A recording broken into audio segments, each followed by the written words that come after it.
Hello everyone, this is something that I have been wanting to do for quite some time now.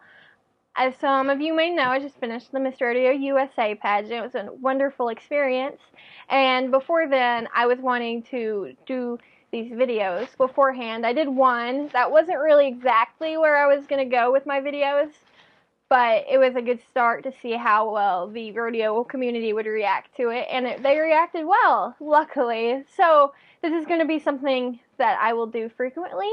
As many know that there is a lack of participation in the rodeo queen pageants, and I truly think it's because of lack of knowledge. Not a lot of people out there who are there to help. Kind of intimidating to ask professionals out there to help as well, especially when you're starting from nothing.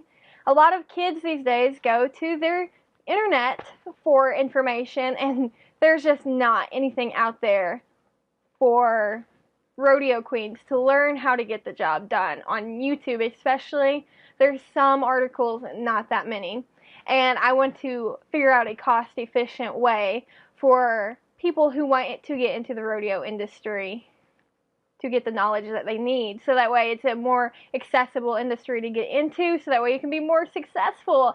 And that's a win-win for both contestants and pageant directors.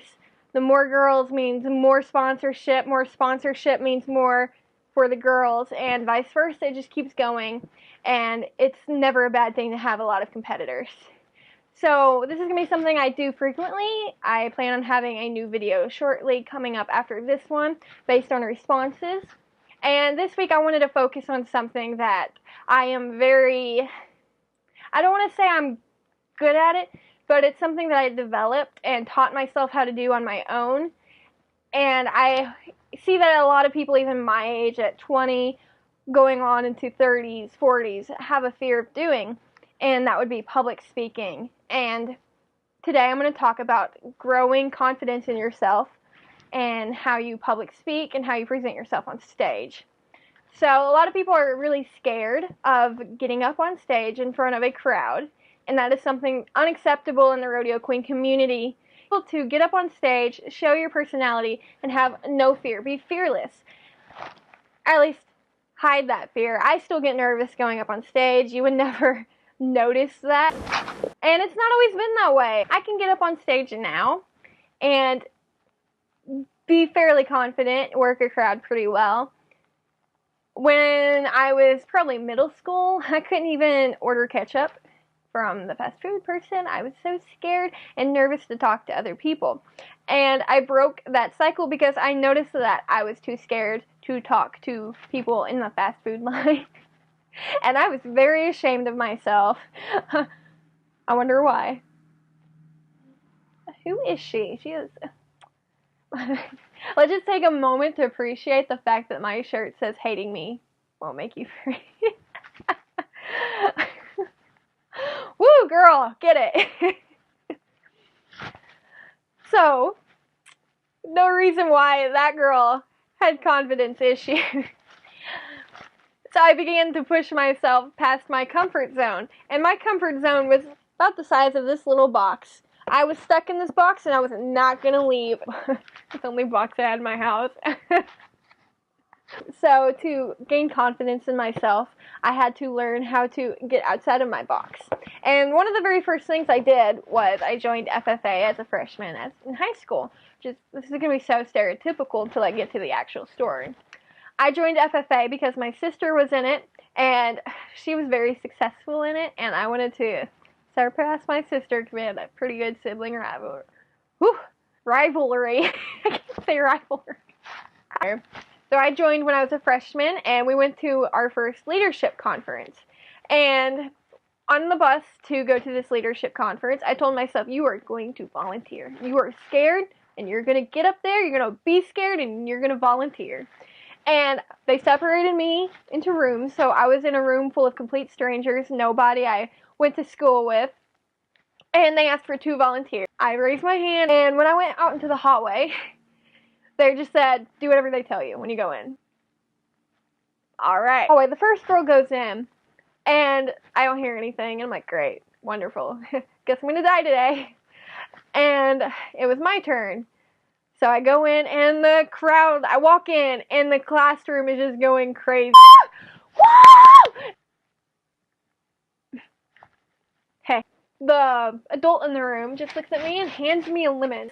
Eat this lemon. Do this. Whoa, yeah! So you know what I did? I shoved my face into that lemon, and ever since that day, I've volunteered for everything. I've gotten myself into so many weird... I don't ever volunteer myself for anything, like, illegal or bad. I volunteer for, like, things in FFA in class, guys. Doing that really made this box grow into a much bigger box, like the size of your computer screen compared to this.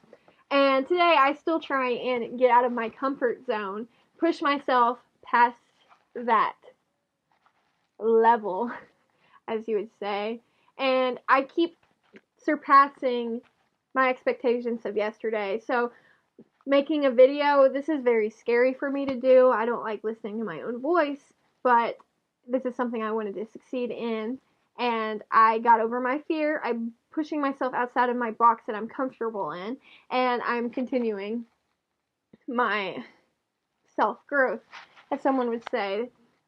You're never going to improve if you don't work on yourself. So getting self-confidence to go up on stage and talk in front of a large crowd of people is not going to be easy, especially if you're scared to do it. It's going to be something that you have to work hard on, and eventually you can get to where you work a room full of people. I guarantee you, presidents, anybody who public speaks, they at one time was really nervous about public speaking. And it doesn't even matter if you are an outgoing person or if you just tend to be alone. We're all pretty nervous getting up on stage, and we have that fear of messing up. And messing up is probably the most helpful thing that could ever happen, because once you mess up and you survive, you learn, hey, I survived that. My life's going on, and it's very helpful. Other tips that I can give to you is to fake it till you make it. If you're not confident in yourself, get up on that stage anyway and show that world how confident you can be. And eventually, one day, you're going to be confident, and it's going to be the best feeling ever to think back and say, man, I used to be really scared to get up here, and now I'm owning it. I'm owning the stage, and it's a wonderful feeling to have an ability that not a lot of people possess, and it's going to definitely help you out in the real world when you go into college, when you go to high school, when you go out and get a job. Not many people like to get up in front of a room, and if you can do that, if you can work that room, you can show your personality up on stage and not have any like sign that you're scared. You can be scared, just learn to hide it. Then you have an edge on the competition.